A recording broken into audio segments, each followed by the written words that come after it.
Okay, so good morning, good afternoon, and evening. My name is Harriet Taberner, and I'm pleased to welcome you to today's session on communities and environmental peacebuilding. I look forward to hearing what today's panelists present and the discussion afterwards. However, just before we begin, I would request you to take a moment just to read our compliance reminder that Peter will put up on the screen. Thank you.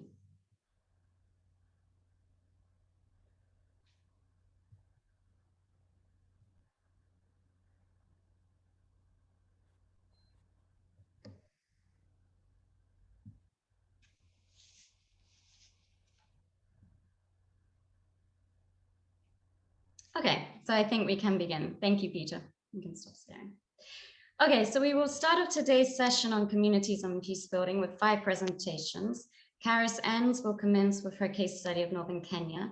Rina, Kedem, and Suleiman Halasah will then present looking at Israel and Jordan. Flavia Eichmann, Myanmar, and then Hishting will give case studies from Cyprus, Germany, and Korea. And Casimiro Olvida will finish off the presentations by looking at the Philippines.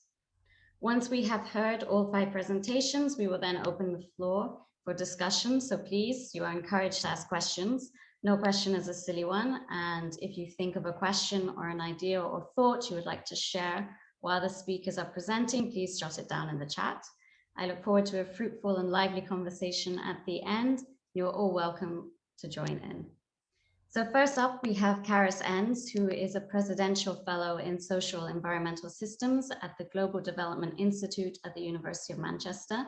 She researches the impacts of large-scale investments in land and natural resources on rural landscapes and livelihoods, as well as corporate social responsibility and corporate community engagement practices around sites of large-scale land investment. Charis, the floor is yours. Thank you so much. Okay, let me just get this shared.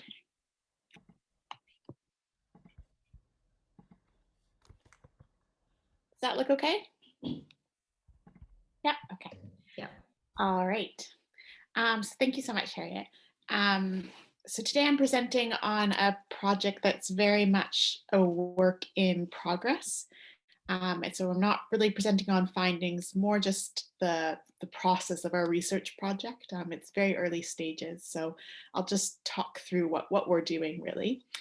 And I apologize in advance if there's noise in the background. It's a noisy time in my household right now. So as I said, my name is Charis, and I'm presenting on behalf of a larger research team today. We work collaboratively under the name of Shared Lands, but I'm looking specifically at one of the projects we're working on right now that's funded by the United States Institute of Peace called Supporting, Scaling, and Sustaining Grassroots Environmental Peacebuilding Movements in Northern Kenya. Through this project, we aim to ask and answer the following 2 questions. What challenges do grassroots environmental peacebuilding movements face in supporting and scaling their efforts? And how can grassroots environmental peacebuilding leaders be supported in scaling and sustaining the work that they're doing? So I'm going to quickly describe how we're going about this participatory action research project, which is being led by and involves several environmental peacebuilding fellows. And then I'll talk through some of the early findings we've had to date and what our plans are for the second year of the project. So as we're all likely familiar with, there's a longstanding belief that environmental change and environmental crises are recipes for conflict, especially when groups rely on and share natural resources for their livelihoods.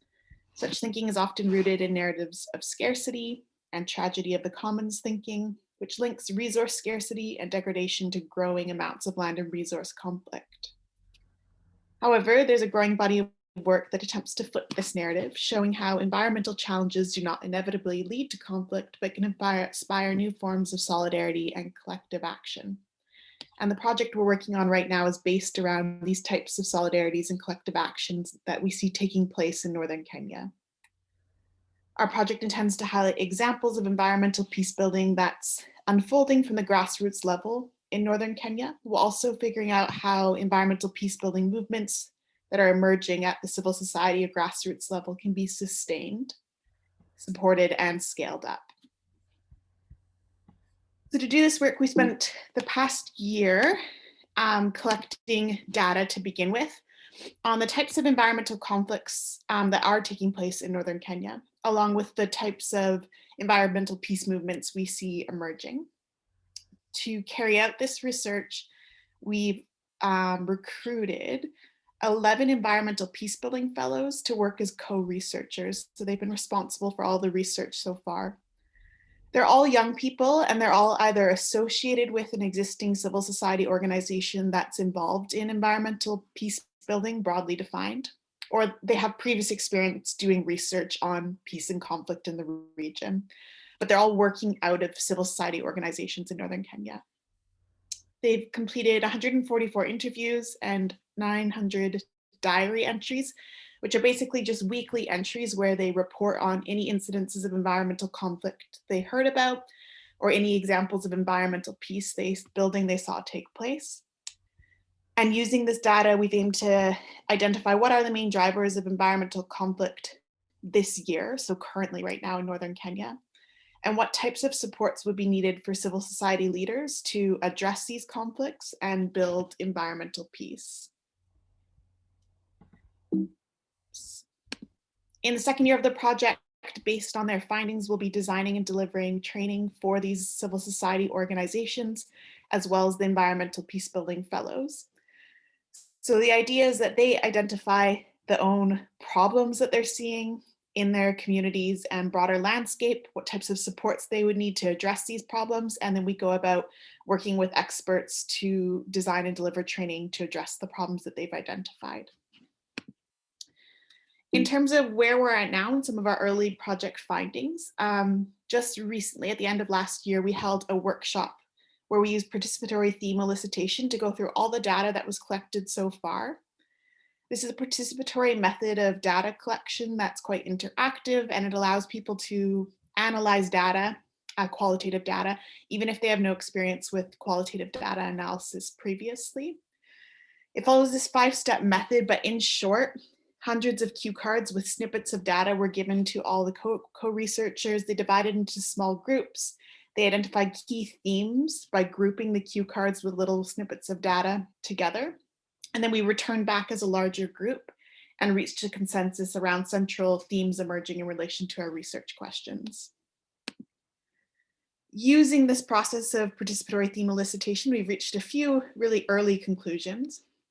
One is that despite being a project focused on environmental peace building and working with people that are actively involved in peace building, peace has featured far less in our data than anticipated. And this is likely because it's been a very tense year in northern Kenya. There's been a lot of conflict and new types of conflict emerging.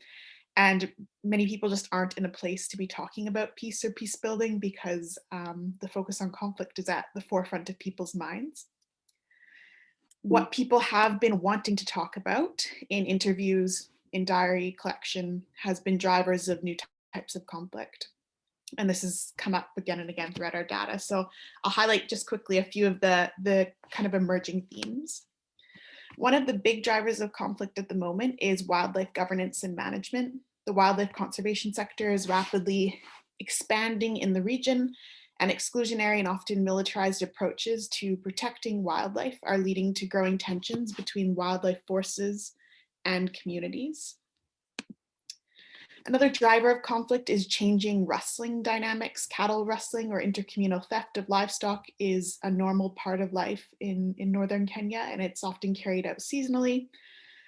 But in recent years, and over the past year in particular, the nature of rustling has really rapidly changed. It's become more of an industry than a social and cultural activity. People are coming from farther distances, often not from ethnic groups in the region, to steal livestock, and often heavily armed. And this is just changing the stakes of cattle rustling, as well as how violent it is. Another big change that people are experiencing is that there's a push to formalize community land in northern Kenya. This is creating a rush over tenure security, and often wealthy individuals and even government entities are able to acquire land before community registration takes place. So this has been another driver of conflict. Land boundaries are often landing in really artificial or arbitrary places as well, which is causing conflict too. And then finally, COVID-19 has been a source of conflict, not because of the virus itself, but because of restrictions placed on travel and transportation, which has caused a downturn in the tourism economy, leading many people to lose jobs. And many of these people are looking for ways to make ends meet. And this ends up leading to things like more banditry or cattle rustling. 2 minutes so those left. are, thank you. I'll just wrap up. Some of our initial findings. Of course, there are other drivers of conflict in the region too, and some of them are more kind of traditional examples of environmental conflict. Like the past year, there's been a really bad drought, which can lead to all types of new tensions. However, as the 4 themes I've just highlighted suggest, the issue of real or absolute land and resource scarcity are often less significant to conflicts that appear to be environmental than other factors like governance systems and structures, socioeconomic conditions and inequalities, and historic land injustices. And this is something we plan to write about more as we move forward, particularly the importance of historic land conflicts and injustices, how these are being cemented through new policies and governance systems, and how this drives conflicts that appear to be over scarce land and resources, but aren't really. And then the final stage of our project over the next year is figuring out how we carry forward our training in light of the problems that the environmental fellows have identified. They've identified 3 main areas for training. One is building their own skills as peace ambassadors in areas like conflict analysis and mediation. Another is building bridges with different sectors that can work towards environmental peace. So learning to work with wildlife authorities instead of constantly being in tension with them. And the third area is implementing new projects and initiatives. So applying for funding, monitoring and evaluating projects. So we plan to develop training around these areas that they've identified as important. One of our key challenges is trying to think about how to incorporate experts that know these areas really well into leading and helping deliver training, but without losing sight of the local context, which is quite unique and important when you're thinking about grassroots movements. And so that's one of the things we're working on right now. I'll wrap up there, but thank you so much for your time. And again, it's an early stage of the project, so we look forward to any feedback at the end. And for now, I look forward to listening to the rest of the presenters. Thank you. Thank you very much, Charis. So next up, we have Rina Kedem and Suleiman Halasah. Rina is an environmental peace entrepreneur. She co-directs the Jordan-Israel Center for Community, Environment and Research at the Arava Institute for Environmental Studies. She's a PhD candidate at the Hebrew University of Jerusalem. Her research and fieldwork focuses on transboundary environmental cooperation, international community development and conflict, environmental policy, and transboundary natural resource management. She has co-developed and directed organizations and projects with Palestinians, Jordanians, and Israelis for the past 20 years. And with her is Suleiman, a research associate at the Center for International Studies at Oxford University and co-director of the Jordan-Israel Center for Community, Environment and Research at the Arava Institute for Environmental Studies. Suleiman is director of the Jordanian consulting firm iGreens. As the Jordanian partner, he was part of the founding group behind the Arava Power Company, a leading solar energy company operating in Israel and other countries. He also holds a PhD and a Master of Science in Desert Studies from Ben Gurion University of the Negev, and a Bachelor of Science in Electrical Engineering from the University of Jordan. Okay, we look forward to hearing what you have to say, both of you. Thanks. Thank you. Rina, are you sharing? Yeah, okay. Hi, good morning, good afternoon, and maybe good evening to some of us. So it's a pleasure to be here and to present our work at GISER. I would like first to introduce the type of work that we are doing. What we do is mainly connect theory, mainly our methodological framework that was developed during both Rina's and myself academic research and studies, together with the local communities in Wadi Arava or the Arava We work mainly to initiate projects that works closely with the local communities in order to establish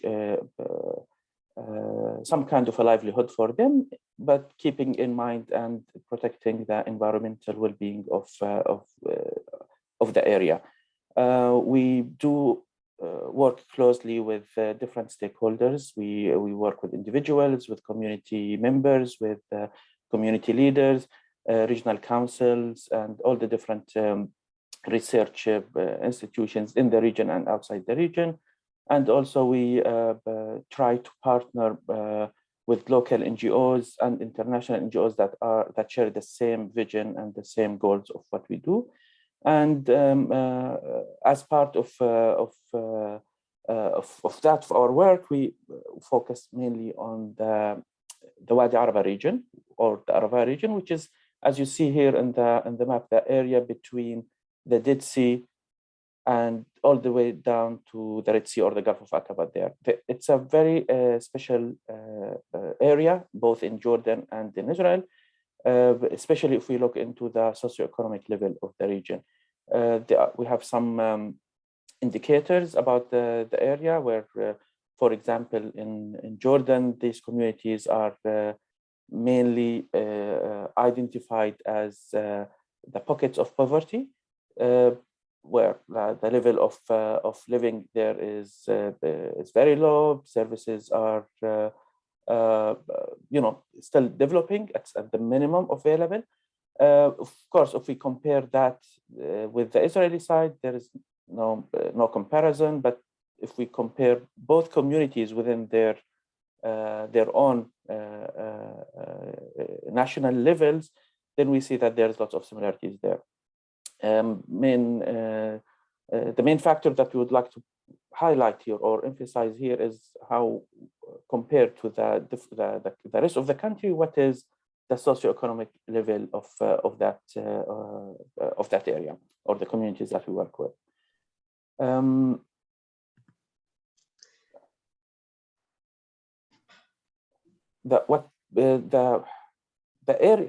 main methodology that we are using is like the utilization of the theory of change. We work with communities. We give them the chance and the ability in order to decide what they want to do. Of course, within the bigger framework of actually developing or bringing in development in a way that actually will keep the environment in mind. Rina will describe more about the methodology itself. So Rina, if you'd like to take it from here. Yeah, and it's really good to be with all of you. And I look forward to the discussion at the end of all of our presentations. So to continue, because of the challenges that Suleiman described, both we have the presence of conflict, but we also have very serious socioeconomic challenges. And therefore, to find themes that bring all of this together is not a simple task. And therefore, we use very specific methodology that supports these processes. And we'll just name them. Human-centered design thinking is one of them that comes from product design and engineering work, asset-based community development, project-based learning, community capacity. And these actual methodologies are how we work with our communities. They're both very well embedded in research as well, but we actually do this work with our local communities. And the academic frameworks that support this work are, of course, conflict resolution, environmental peacebuilding framework, political ecology, which focuses on learning each context and its sensitivities, and community development. And I want to say that in our region, the term environmental peacebuilding is actually a little bit problematic. Many times we use the term environmental cooperation because of the political connotation that peacebuilding has. And that's part of the challenges we have to work with. And the community capacity framework is very specific on matching the technological capacities of a community together with the environmental, with the social, cultural capacities in order to create long-term sustainable systems, especially when it comes to environmental systems on the ground. And we'll share briefly a few examples of our work. So with almost every group that we start working with, either they approach us or we approach them, we start by mapping our needs, mapping the problems in the local region. What are the environmental needs, the social, cultural, etc. This, what you see in front of you, is a pile of wool that is thrown to the streets in one of the areas in Jordan, an area called Tafila and Wool Mazra. And this wool is a solid waste hazard. It is just piled and it contaminates water resources and just the area. And some of our participants decided that in their project, in our project-based approach, so we have imagined 200 participants, youth and adults, divided into small groups, and each group goes through this process of identifying needs and then designing a project that has tangible outputs which addresses the initial problem.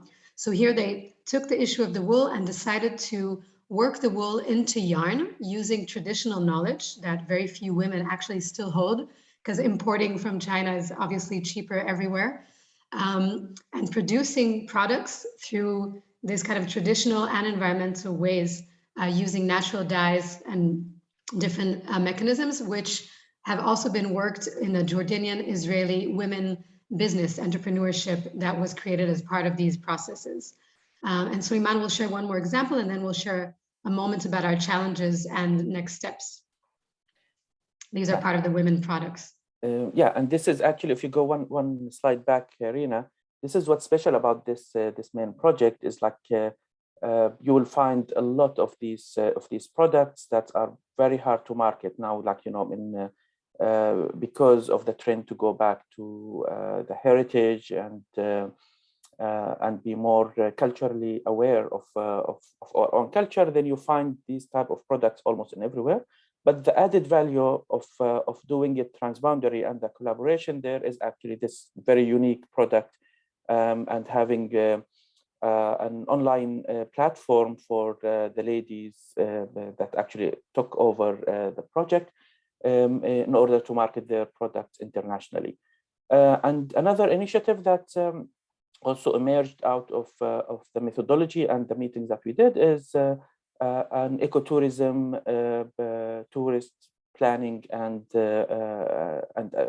activities that's taking place between Jordan, Israel, and Palestine, where people are offered like stay-home experience with very local experience of meeting the local community and having, you know, a member of the local community guiding them in their own neighborhood in order to get the maximum cultural and tourism experience out of it.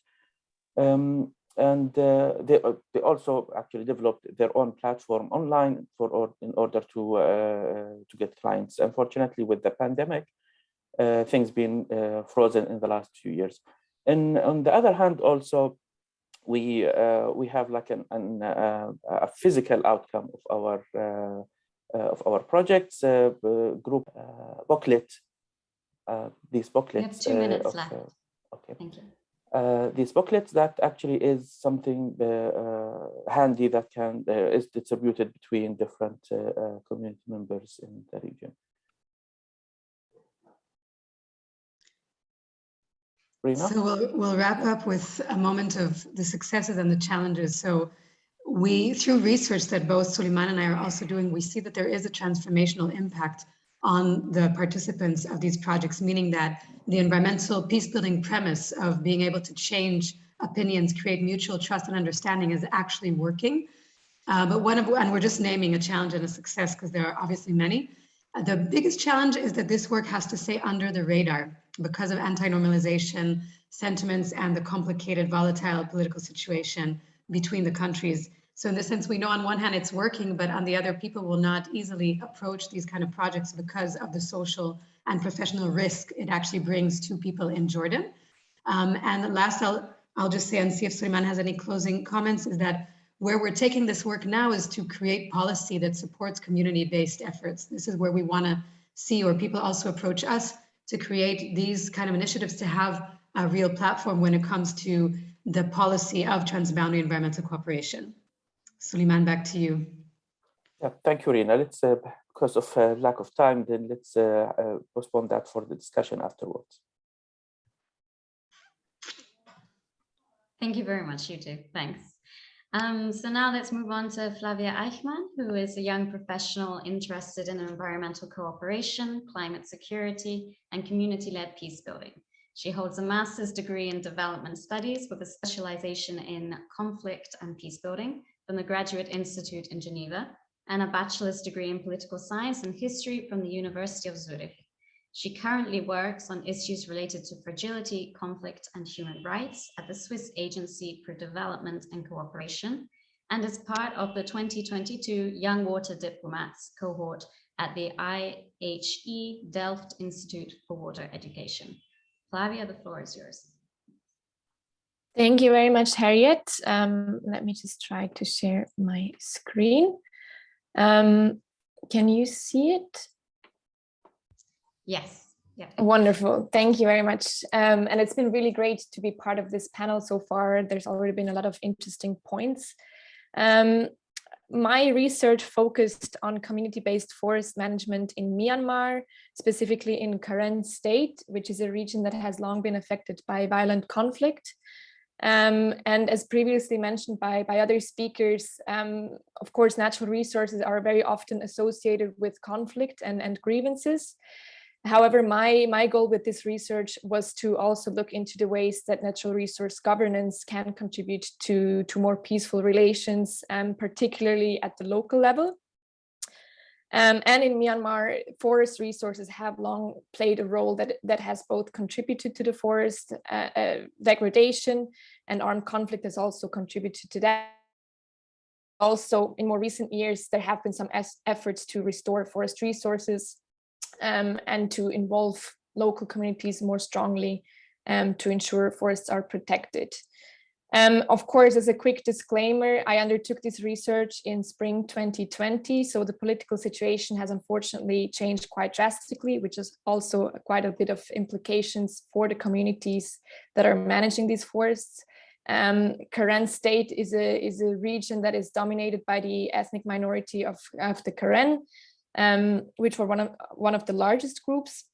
And in recent clashes with the Myanmar military, they have, of course, also faced new issues related to access to the forest and also livelihoods more generally. So I think, nevertheless, there are some lessons that still apply and that are maybe also useful for other contexts.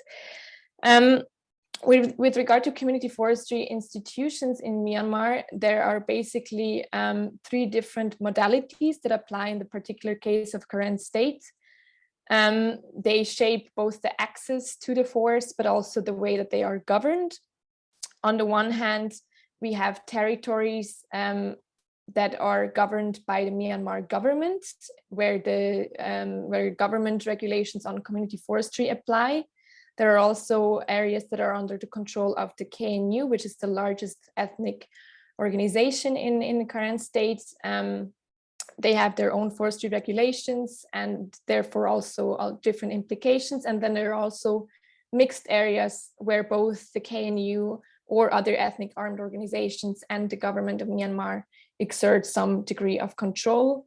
And this has very fundamental implications on the rights that these community forestry groups have in terms of accessing forests and land.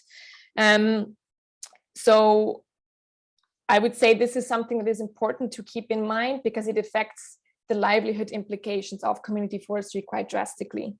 So just to give a brief definition, community forestry basically describes some sort of decentralized forest management where agency and management rights are given to local communities.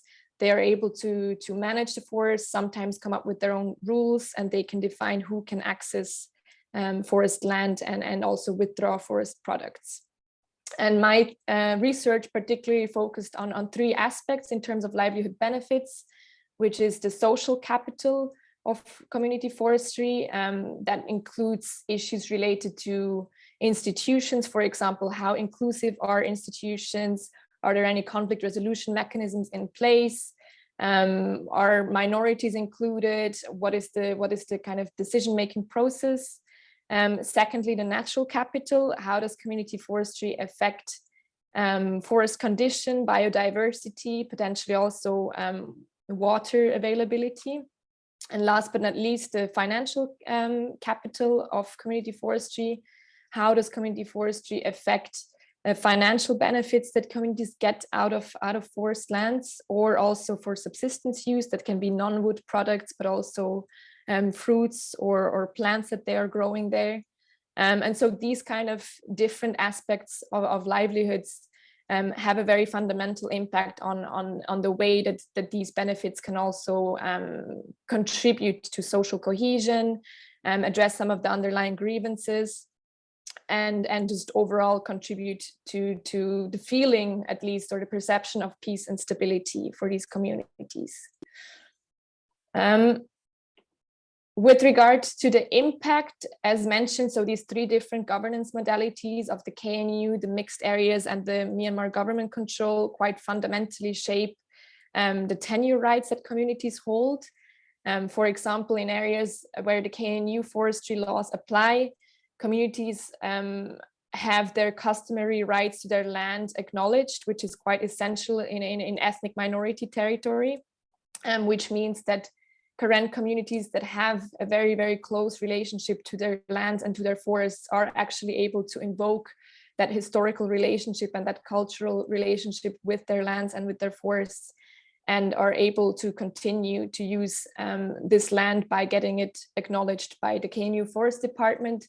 In areas where the Myanmar government is handing out the land use titles, this is not the case. They have to apply for community forest institutions, and customary titles are not acknowledged, which creates quite a bit of problems with regards to competition.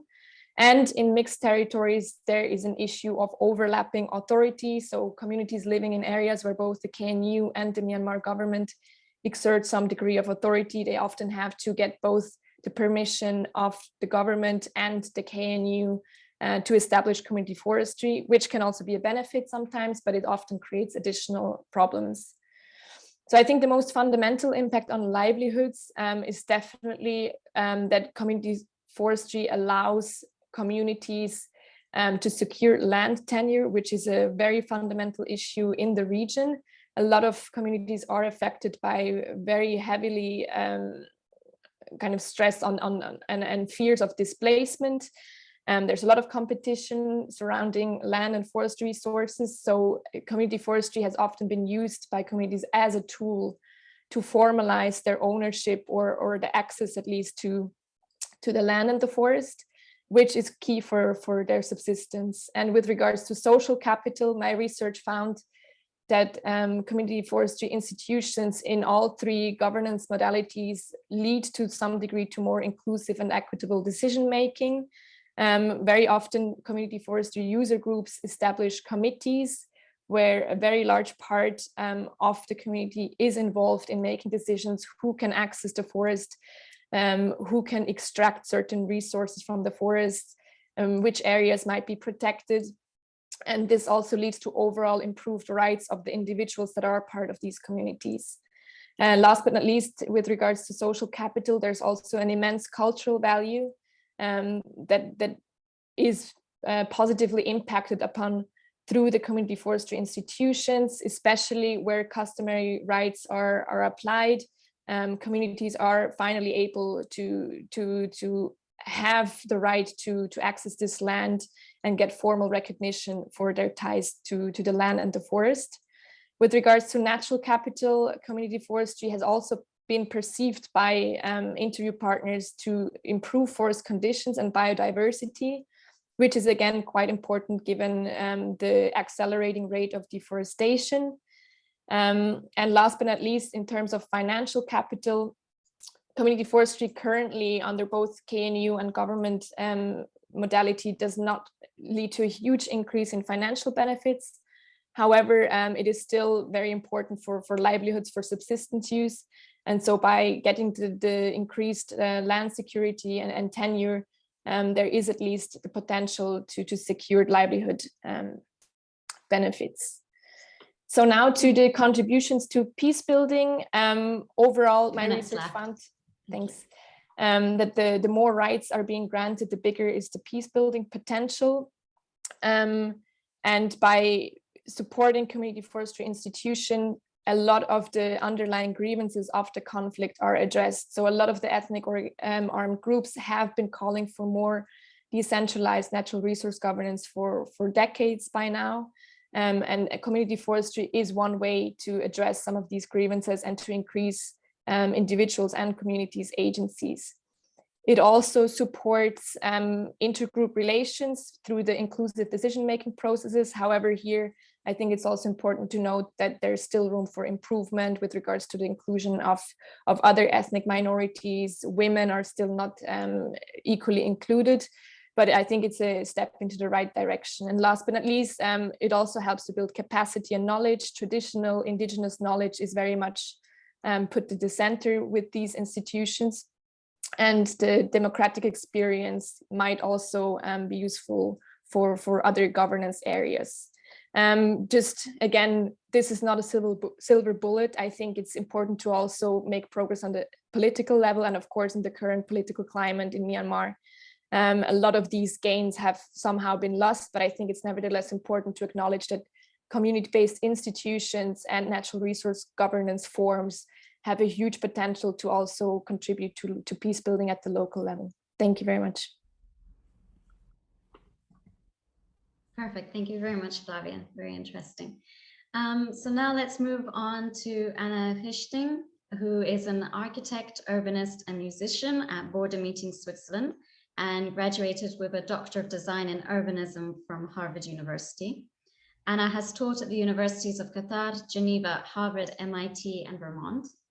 Anna is interested in multidisciplinary research and projects that bring together the arts, the sciences, and engineering. In addition, she has produced and performed with musical projects Desert Bridges in Qatar, Sufi Moon in Pakistan, and Border Meetings in Switzerland, and has just recently created the Anna Jazz and Roses Trio in Geneva. Over to you, Anna. Thank you very much, Harriet, for this very nice presentation, and it's an honor and pleasure to be with all of you today and to share our experiences. Can you see my screen? Yes? Yes, we can. Perfect. Okay.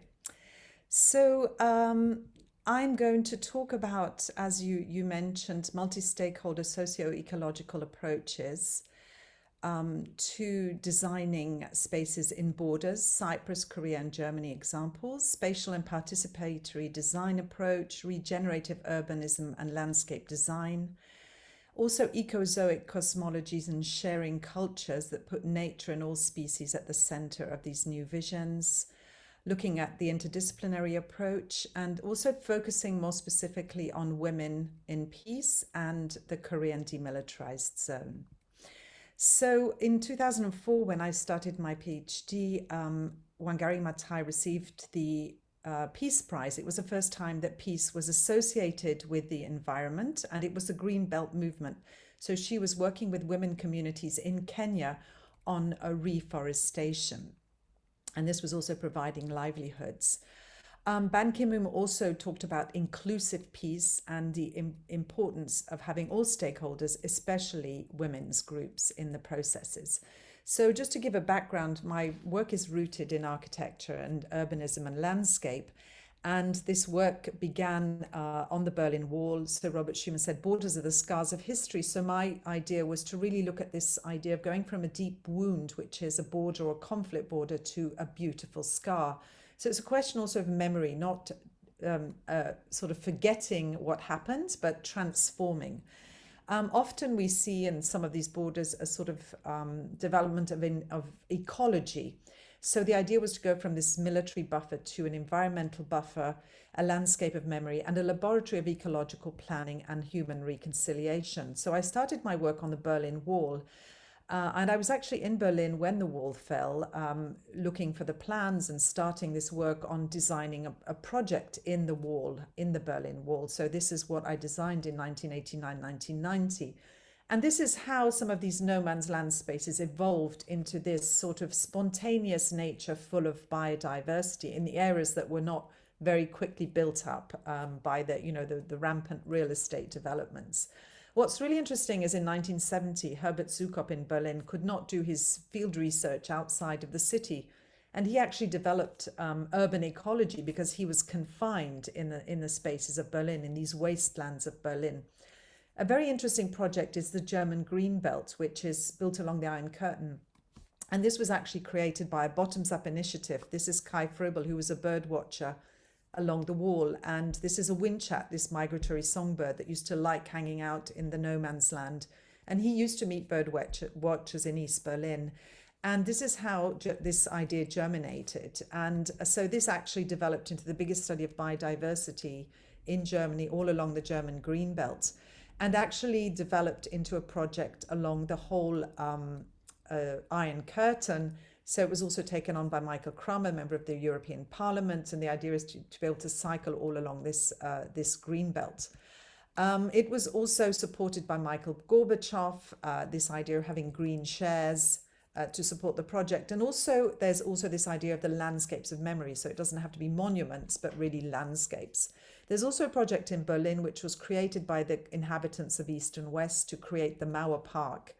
And this is in Beirut, it's called the Garden of Forgiveness. And this was co-created by all the communities after the conflict in Beirut on this archaeological site. So a participatory Garden of Forgiveness. Now, in 2010, I had proposed this meeting in Cyprus to show this project of the Iron Curtain Greenbelt, the 20 years celebration of the reunification, and to propose this as an idea in Cyprus for the buffer zone that separates the north and south. So here you can see the different scales of, from the parcels of the walled city to the regional scale. And here you have the Greenbelt crossed by all these winter rivers. This was in 2004 during the Annan Plan for reunification. 2006, while I was at Harvard, I came with this idea of a program in the buffer zone. And in 2008, the UNDP actually started to monitor biodiversity in the buffer zone. The idea was saying, well, let's try and study the ecologies and biodiversity in the buffer zone. And scientists from North and South came together to study biodiversity. At the time, it was Michael Muller who was in the buffer zone. So he allowed me to actually visit the buffer zone. And he then went on to become the head of the UN office in Geneva. So these are some of the species that were identified by the scientists. In 2010, then I was funded in Switzerland to bring together some of these scientists from Cyprus, artists, specialists from UNEP working on environmental peacebuilding, Salim Ali from University of Vermont, and people working on transitional justice in Cyprus. So there were people from North and South Cyprus, international NGOs, and people from the University of Geneva. The idea was to make a sort of peace mapping tool in Cyprus. This is one of these endangered species, the monk seal, that's been sighted by the military off the coast of Cyprus. And you can see also the sort of regional aspect of this endangered species, and on the right this military map. So it's also found in these kind of conflict areas. There's also the mouflon habitats, and these are different scenarios that were sort of developed over the Cyprus Green Line, from turtle reserves, organic farming, remediation, wetland remediation, etc. And also birds. As we know, in Germany there were the bird watchers, so we have these migratory and also sedentary bird habitats. The idea of transforming these, the sort of lookout posts into field station observatories. And this is what we did with our students in Qatar on the restoration of these riparian restoration of all these rivers that are crossing the buffer zone.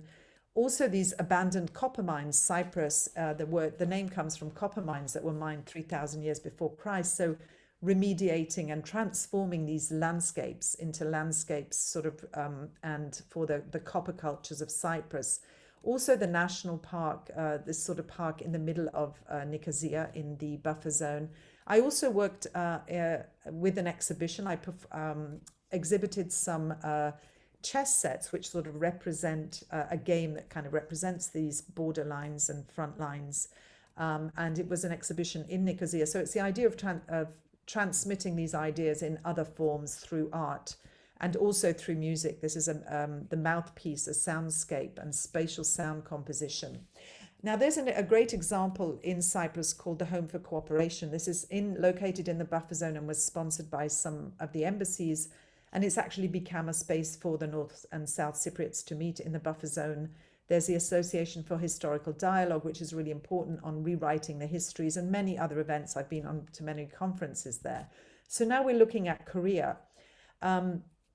So this was a conference where we were looking at how to rethink, redesign the DMZ. The women have been actually crossing the DMZ and working for peace across the demilitarized zone. Here you see some of the organizations. There was actually an event where women from North Korea and South Korea were able to meet. This was the Women's Federation for World Peace, with whom I'm working with, and they were actually able to meet in North Korea and to go to one of the sacred sites, which is Mount Geumsang, which is in North Korea. So building on this, we now had an event actually yesterday with also New York University, Women's Federation for World Peace, and the former First Lady of Cyprus sharing these experiences. So it's also important to have strategic partners. So the Swiss are part of the neutral nations in the Korean DMZ, and he's a retired general who's also sort of interested in supporting our project for the Korean women's space in the demilitarized zone. I visited there in 2009 and presented my work also to the majors and the captains there. And this space is also could be an interesting space to be, you know, when we think of the future of the DMZ, how we could transform these spaces as the home of cooperation was also transformed. So it's also important to have youth. So we have some Korean youth who are doing research projects under the Women's Federation for World Peace, looking at how to build bridges with North Korea with the youth. And we actually had a young North Korean yesterday with us who's in Japan and who's working on this, engaging with South Koreans from Japan. I'm not going to read all of these, but these are some of the stakeholders we brought on board for this. But just this is Professor Do-soo, who's saying the importance of NGOs in re-envisioning the DMZ and bringing together North and South Korea. Also, I've worked with People for Earth, and this is the former Minister of Justice of Korea, and she talks about ecozoic cultures and earth jurisprudence, so giving the rights of nature, the rights to the DMZ as we give rights to mountains and rivers. So it's having a new approach to jurisprudence. And 2 minutes left. Thank you. Okay, thank you. Talks about the politics of nature and this kind of nature cultures where we no longer make the distinction of nature and culture going from ego to eco. So here's a mapping also, as we saw with Cyprus, of some of the endangered species in the DMZ. We're also working and associated with people working on human rights the environmental peacebuilding, working with, I'm a fellow at the Institute for Environmental Diplomacy. So Azim Zair, who's also contributing to this conference, is working on peacebuilding across watershed. So this is also very important, the water diplomacy. Nasreen, a colleague, the Green Legacy is actually taking seeds from the surviving trees in Hiroshima, which could be planted in the Peace Garden in the DMZ. This is our former president, who sort of works on active neutrality, a member of the Council of Women World Leaders, Dr. Colette from New York University. So I'm not going to read all of these, but these are just some of the stakeholders we're bringing in. The International Crane Foundation is important because it's located in North Korea. And actually, he was able to connect with North Koreans also once again in Japan. So how are we able to actually create these collaborations in the different networkings? And these are actually festivals that are still shared by North and South Koreans. So we're looking for these common celebrations. This is a project for the women's space, looking at actually cosmetics. Korean cosmetics are very well known, and they're based on native plants. So how we could develop these projects with North and South Koreans, looking at arts and music, social spaces and businesses. Once again, these are projects for a Korean bathhouse in the DMZ. This is a competition. These are actually railway stations. So how do we make it accessible through infrastructure? We've also had this idea of a 5th UN office in the DMZ, which would be based on environmental peacebuilding and women. So these spaces, once they're abandoned, could also be seeds and spaces which could be occupied for these functions. Future Assembly was at the Venice Biennale, was looking, what is the future UN? So it's also these new paradigms of a new sort of UN institution that could be located there. And this is a wall that we created during Geneva Peace Week, where people could actually post their ideas. So this collaborative idea of bringing ideas for this women's peace zone. We've seen similar proposals from our other speakers. This is a conceptual framework. I don't have time to go into all of this, but it's talking about all these different scales of engagement, whether they're spatial scales, scales of diversity, And this was also in Marseille. We had a similar workshop looking at creating a digital and dynamic atlas of cooperation. So it was really looking at these online tools to collaborate. And obviously mapping the stakeholders. This is a stakeholder mapping for women in the DMZ that we've begun. And now also the metaverse. How could we actually use these virtual spaces to collaborate, but also to create the design and the vision? The upcoming Pyeongchang Peace Forum is actually going to have a meta DMZ peace zone. So you will be able to actually see this space. I can't show you this film, but it's showing that these dancing cranes, which I was blessed to see in the DMZ, also part of these shamanic crane dances. So bringing these natures and cultures together in the DMZ. And finally, as it's Black History Month, this is a project that I did in Boston, a Frederick Douglass Peace Garden. So it's about working with all the different communities in an underserved population of Boston, and actually creating this memorial for Frederick Douglass in this co-creative. And it actually went on to become a project for also urban farming in Boston. So thank you. These are the children from the Chosun School, the Korean children working for the future of environmental peace building. Thank you so much. Thank you very much, Anna. Very interesting indeed. Now let's move on to Casimiro Rina, who is a practitioner from the Philippines, focusing on watershed rehabilitation through public, people, private sector partnership, forest land use planning, forest governance, watershed management, and community-based forest management. Casimiro's work bridges the gap between national and community governance as he works to build cooperation through land and forest management in post-conflict areas. He is also one of the founding members of the Environmental Peacebuilding Association. Casimiro, the floor is yours.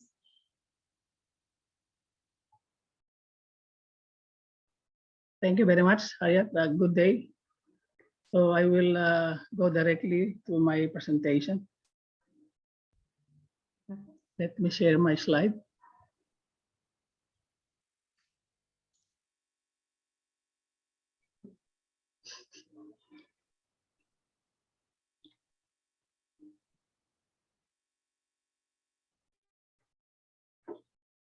Let me just activate my timer.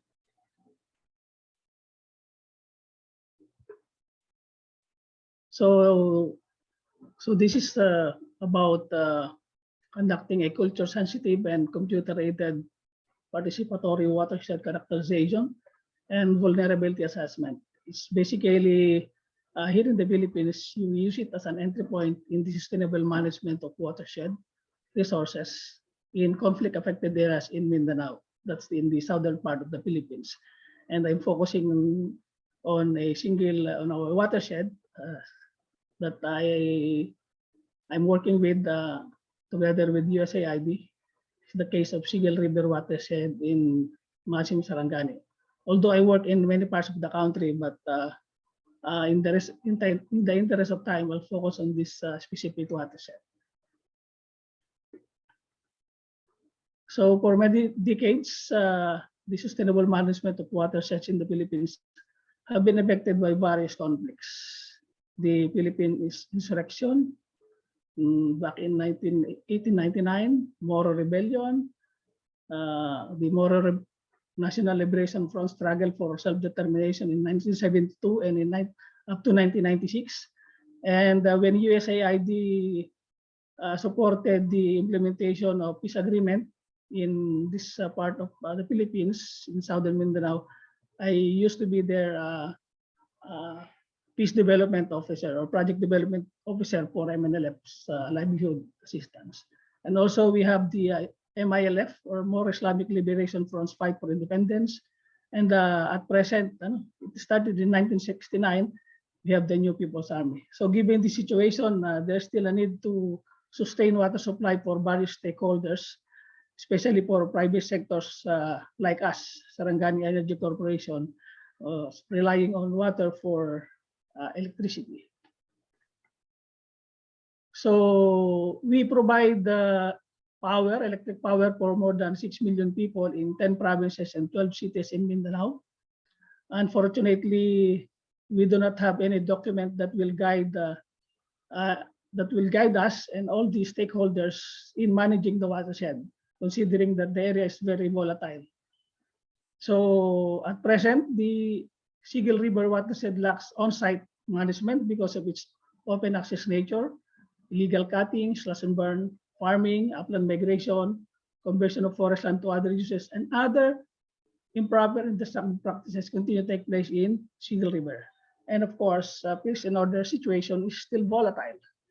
As a result, watershed degradation, sedimentation due to watershed denudation, and soil erosion continue to exist. Of course, challenges also include changes in climate. We all know it, the increasing water demand from the increasing population and increasing number of water users, both for domestic, commercial, and industrial uses. Now, this situation is aggravated by skirmishes between the armed forces of the Philippines and the New People's Army. And sometimes we were caught in between these two fighting groups. So given the situation, of course, we have to look into the watershed's ability to provide sustained supply of water for domestic, commercial, and industrial use.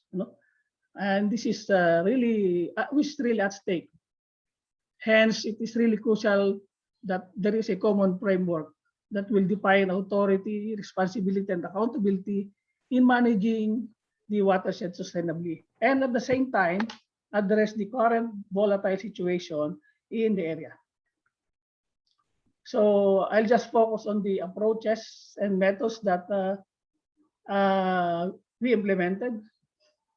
From the very beginning, when I worked in the conflict-affected areas in Mindanao, in southern Mindanao, southern part of the Philippines, almost close to 30 years ago, we always start with coordination with tribal leaders, local government units, and other agencies, including key stakeholders. And as we all know, the first step in community organizing is immersion. So because we really have to do some awareness activities, because it's really important that key persons in the upper watersheds know the activity and why are we doing it. So we have to do consultation, community mapping, and the challenge here is, of course, we are being suspected of, being a spy of the government or USAID, because we do mapping with the tribal communities. But of course, since we are using guidelines from the government, these suspicions are not really that high. So we have the guidelines from Philippine Department of Environment and Natural Resources in the conduct of watershed characterization and vulnerability assessment. And some of these guidelines were also taken from my master's degree, from my master's thesis back in the 1990. And the Philippine government were able to use my work in my Master's of Science in Forestry degree.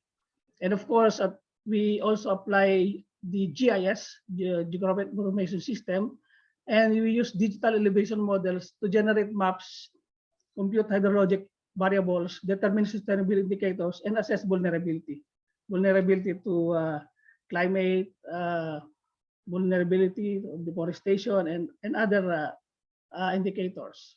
And of course, to institutionalize the process, we have to create Watershed Management Council composed of various stakeholders, key government and non-government organizations, community leaders, and of course, other tribal leaders and private sectors like us that serve as the governing body for the overall watershed of the management, overall management of the watershed.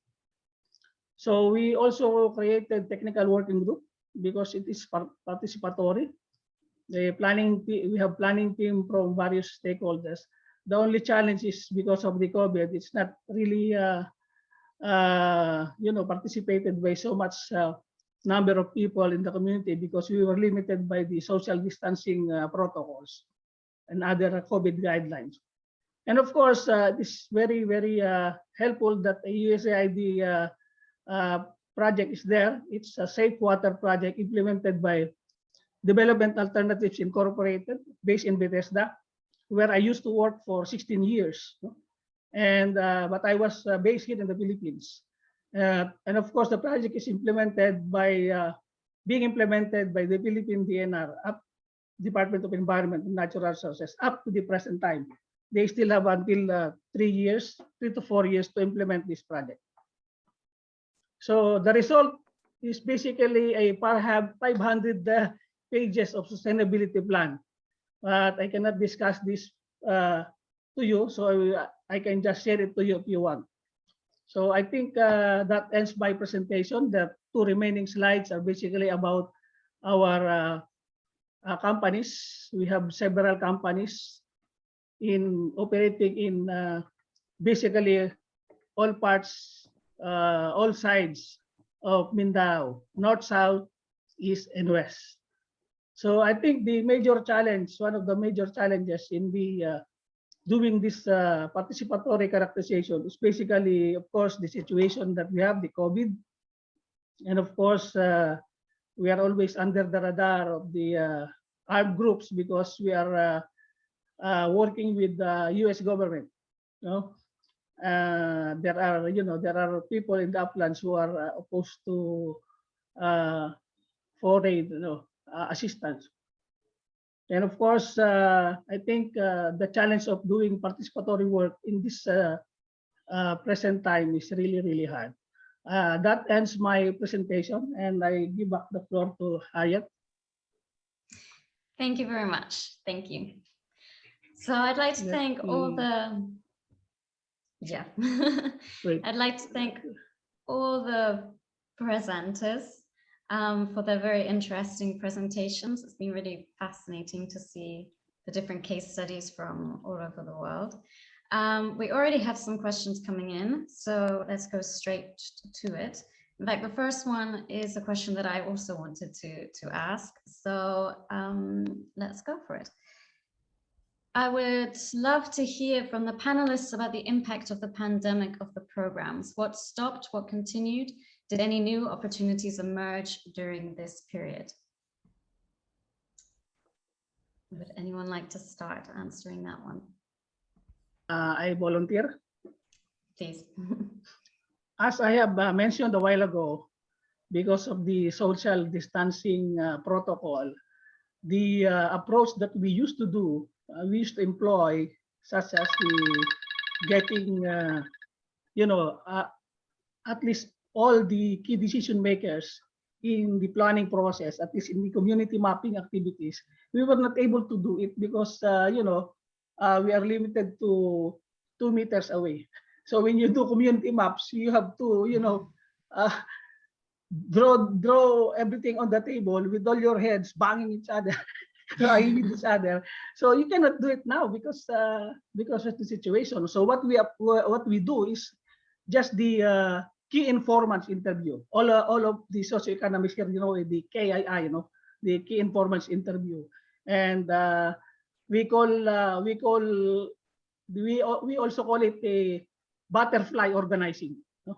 There are many kinds of organizing, and in my case, I term it as butterfly organizing. You just hop from one side to another. I think that's one of the main challenges. And of course, when you go to the side, you really have to bear the pain of getting, something inside your nose, the swab test. You have to do the RT-PCR and all this stuff. So I think those are the few challenges that I can share. Back to you, Harriet. Thank you. And anyone else? What's Suleiman and Rina? What about in Israel and Jordan?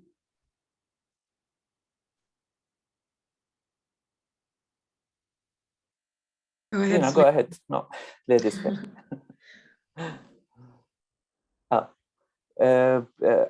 I think the impact of COVID was very significant on what we are doing, especially that most of the work that's being done is based on people, like physical meetings, like people should get together, talk to each other, and also implement the work that they've been planning together.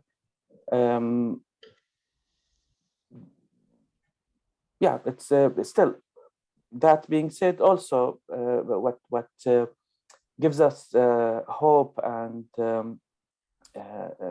encourages us to keep doing what we are doing is knowing that actually these communities stayed in touch even in the period of the pandemic, when movement was or still actually to a certain extent across the border is restricted.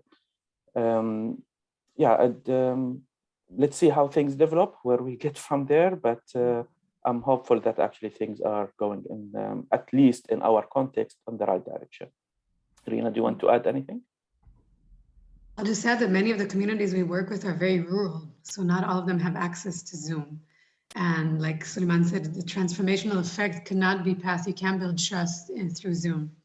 So I think it was a very serious impact, and because of our cross-border nature of our work, a lot of the time the border was actually closed and very hard to get visas, especially for Jordanians to come into Israel. It's have been impossible for more than a year and a half. So, but I like Suleiman's optimism. That's good to hear. So it actually had a massive impact then on it. Yeah. Yeah. Charis, what about in northern Kenya, the work that you're doing? Yeah, I think similar impacts that others have said around the lack of ability to organize and be in big groups. Some of the environmental peace building work we've been looking at is done caravan style, traveling from community to community, and there's restrictions on that type of work during COVID.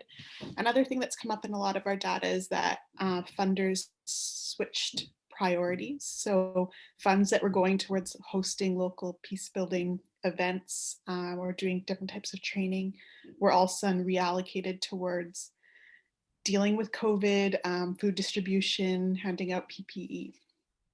So I think whether that lasts or funding is shifted back to peace building initiatives will be interesting to see what happens, because that sudden shift in funding priorities can have a big impact on how peace building is being achieved locally. Sure, definitely. Anna and Flavia, anything to mention? Or Yeah, sure. I will actually just somebody in the chat from Cyprus said that that the pandemic was an excuse to close the border, which led to a decrease in interactions, but it led to an increase in the quality of interactions. So I think that's interesting to see that. Personally, of course, we all have the, this experience of all being zoomed out, and, on the other hand, we've been able to maybe reach out to more people. And also, I think for me, it's been really an accelerator of, of the digital and the virtual. And as a designer, I think it's been very interesting actually to see this evolution of digital collaboration, to see that, the Korean DMZ now, because people can't travel to Korea, I was supposed to go to this conference. They're creating a sort of virtual, meta in the metaverse. So I think, of course, we need the in-person, and I actually had an image which I didn't put in my presentation of a bus, which is, going to go along the buffer zone and have this real, interaction. And I think, but on the other hand, I think this development of all these digital and virtual tools, I think are going to really also make it very, very inclusive. Of course, people have to have the internet and etc. So I think it's been very interesting for us, for Geneva Peace Week, we created this Padlet wall as well. And I think other people have, got lots of many tools of collaborative engagement, community engagement. And when you're working across borders, of course, it's always quite difficult. So the digital and the virtual can be actually quite interesting to work with. And finally, it's actually led me to start developing an online course where I bring in this kind of environmental peace building design. And it's now being offered actually to people in Afghanistan, in Palestine, so this idea that we can actually offer, this environmental peace building education. This is with New York University and Lead Impact, to communities that might not have access to it. So I think that's really positive, personally. To come out from the situation. Yeah, great. And Flavia, you mentioned that your research was done prior to COVID. Yes, exactly. So it did not necessarily have a direct impact on the research that I did. But however, of course, Myanmar has also been quite badly affected by COVID. And with regards to just compounding issues of fragility. I think it has had a tremendous impact on also current state. A lot of communities had to kind of deal with the threat of COVID, and also in terms of the overall political climate. For example, some of the KNU leadership summits had to be postponed, which again further complicated things. And I think probably now the coup is more of a prominent issue, but of course COVID also made life a lot more complicated for the communities in that region. Yeah, for sure. Thank you. Okay, there are some questions about access to presentations. Yes, if the panelists are okay with sharing their presentations, they will be available for you via the website. Okay. Then Gabriela has mentioned, thank you for these insightful presentations and projects. I would like to ask the panelists whether they see a role for the security sector, military police, its oversight mechanisms, etc., in the community-based projects they work on with, and what should be done to improve the impact of the security sector on such projects.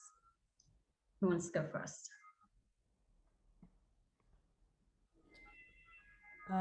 Well, I'm happy just to make a quick comment that I mentioned in my presentation, how we're actually engaging with the Swiss generals who were working in the DMZ. And I remember also actually meeting a general from a Jordanian general who's working on the Owls for Peace initiative. So he's working on environmental peace building. And so these are people who have a really good knowledge of terrain, of military, of strategy, and who are nature lovers. And so I think it's really important to get them on board. Obviously, when they're outside of their functions, it's probably easier for them to engage. So I think, yeah, it definitely, especially retired, but of course, people who are in force. And I mentioned in Cyprus, it was actually the military who observed the monk seals. So the military often can be environmental protectors and contribute to the environmental improvements as well.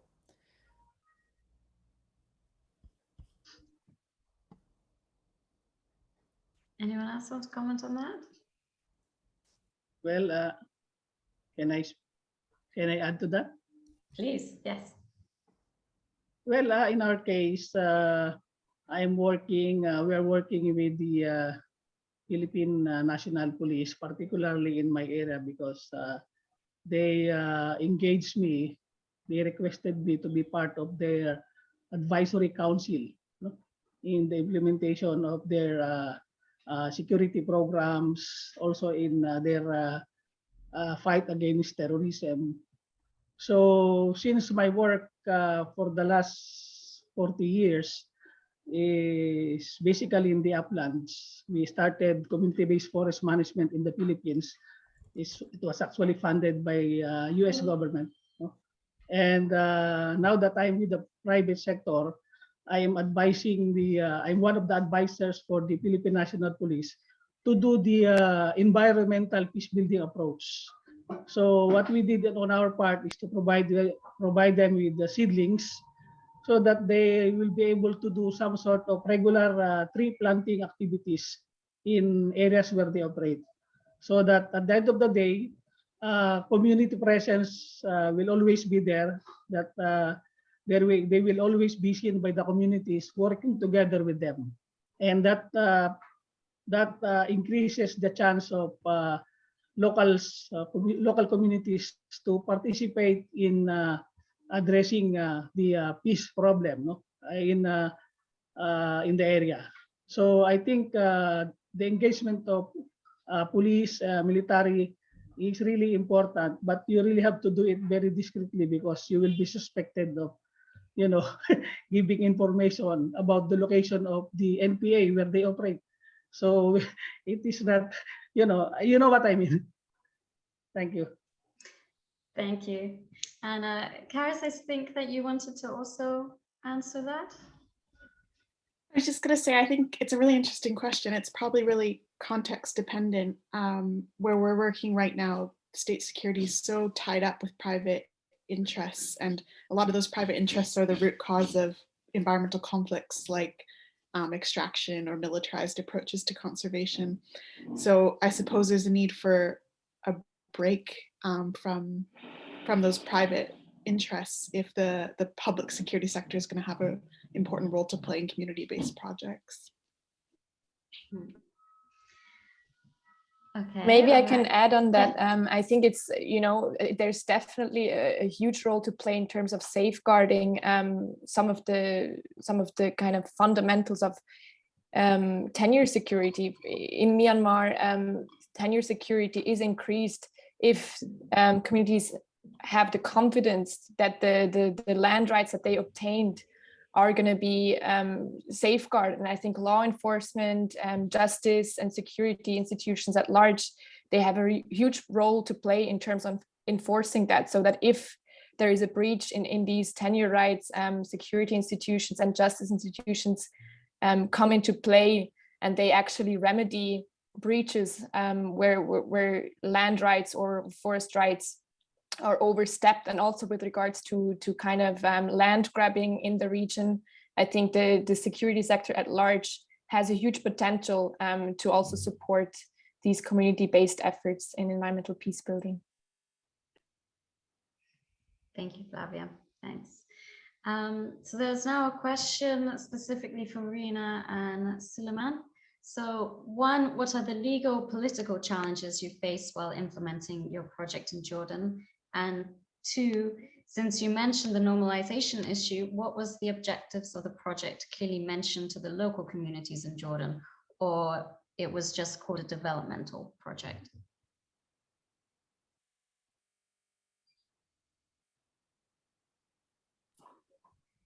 Yeah, I can start on that, and Rina, if you want to add something else also. I would say the main challenge with political challenge is actually getting the people across the border to meet each other, and that's still, even that Jordan and Israel are considered in the post-conflict era, but still what's happening in the Middle East affects the relationship between Jordan and Israel very, very much, and that's very also reflected on the relationship of, between the people and how the interaction is being done. Yeah, granting visas, especially for Jordanians to go to Israel, is not the easiest thing, but it's one of the main challenges that we are dealing with. And I would say that in the last couple of years before COVID, this we had a very good framework of doing that, and I would say the success rate has been higher than usual. And regarding the second question, actually, there are development projects what we are working on. But I think we are, for most of the context of what's happening in the Middle East, I think people got stuck in the definition of peace. And what I want to say is that peace is not the goal. Peace is actually the means. It's the approach that we use in order to get to sustainable living, environmental stable communities and regions. So it's by just doing projects for the peace building component of that is actually not sustainable and doesn't get us anywhere. The peace is a stage that we pass and we actually implement in order to get to provide something more substantial to these communities. Rina, would you like to add anything? Yeah, I'll add, it also relates, first of all, to Shawana Ben Chaim's question about the communities and the long-term sustainability. Or what we've been seeing is that, first of all, the community members that participate, many of them stay and actually lead this work with us. So it really depends on their capacity and interest. And what we hear from them, especially from all, not only the Jordanian, but again and again, we hear that this coupling of environment and development is a must, but especially because we're talking about peripheral areas that are detached from the center in both cases. And again, poverty pockets. So this, and I think this match is fundamental in order to make this work. And like Suleiman said, also remind ourselves, what is the true essence of peace that we're trying to achieve? In this case, it's a very, it's a daily need. It's essential to create these schemes of development and financial well-being that go together with environments. And we're talking about also about regions that are, I wouldn't call them pristine, I wish, but when it comes to the southern parts of Israel and Jordan, they're the least developed, and they're constantly under threats of mega development programs all over, again and again. So these schemes of finding the balance between development, environment, and doing it in cooperation and identifying the shared needs is crucial and, again, tangible. And for the community members themselves, they attest to this need of also protecting them while not using the word peace so much. It's very important because we have usually the secret services are present in all of our meetings in Jordan and Palestine. So we have to be very cautious because we don't want to get our participants into trouble, and most of them get interrogated after. So there's a lot more to, like, this is a very big topic, but the wording, therefore, the articulation is very important in our context. Thank you. Yeah, fascinating. Thanks for that. So also to the rest of you, to the other panelists, can you talk a bit more about how regular members of the communities take part in the project? If they did take part, how do they hear about the project? How can they become part and be involved? Is there any lasting impact on the community? What is the added value for community members taking part in this project? Perhaps I can just make a little statement from my field of architecture and urbanism. And I think we've heard the other speakers also, explaining their different ways of engaging communities. But I think there is really an evolving part of architecture and urban design, which is participative urbanism. So now it more and more, being used. And I'm actually, I was working for the Aga Khan, and one of the prize winners in Russia was a participative public space program. And it's now become regulatory that, that we have participants. So there's many tools, and the pandemic has obviously accelerated, the digital online tools, but communication, I think, is really, really important. So it's actually communicating, the project and saying, if, we're doing this, and, we'd like you to get involved. So you have to actually reach out. And then you have to have mixed medium, of course, because not, the elder generations, you might still have to use posters, and, so you really have to use different media according to the communities that you're, reaching out to. And I think once you have a team and a group, you have young people who do that, who reach out to the youth, etc. So I think, the communication, the outreach, and then there's a lot of, I think now, let's say, procedures and strategies from, urbanism in participatory design and planning, which I think can be applied.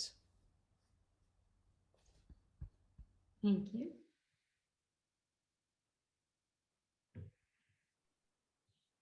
Well, in addition, in my experience, I think most of my experience basically was project-based.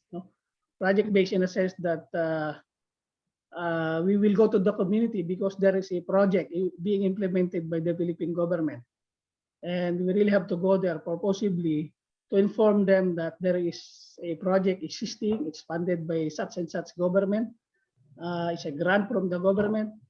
And what we did for the past 40 years that I'm working with the Philippine Uplands, we basically involved them in community mapping, in generating primary data. And they were the ones who are preparing their own maps. They are the ones preparing their own data. At the end of the day, they will do their own work plan. So the issue is, the point here is to really address ownership, not only of the output, but of the process. So that at the end of the day, they will not blame us for the plan that was being implemented because they were the ones who did it. No? And the process is really, really tedious because sometimes you have to translate 3 to 4 languages before they can understand you. In the Philippines, 700 islands, so there are many languages. So, but I think it is really beneficial to them that there is a project being implemented in their area because they have access to resources, technical, financial, market, and of course, we provide capacity building funded by US government, funded by Philippine government or European government, any government for that matter. But in my case, I was involved for a Japanese bank for international cooperation, and then the 16 years for USAID projects. But the challenge was we were always suspected of being a government spy or CIA. And just to let them believe that we are doing really a real development work, I always tell them, like the NPA, News People's Army, or the Moro National Liberation Front, I told them, well, this is a serious job. This is a serious development work. If you don't believe me, you can kill me anytime. But thank you, Lord, because I have been saying that for the last 40 years and I'm still alive. You're still alive, yes. Maybe people still need me. Thank you. Back to you, Harriet. Thank you for that. Just Flavia and then Charis, have you got any comments on this question? How do people in the communities that you've been in contact with hear about the project, and how can they be involved?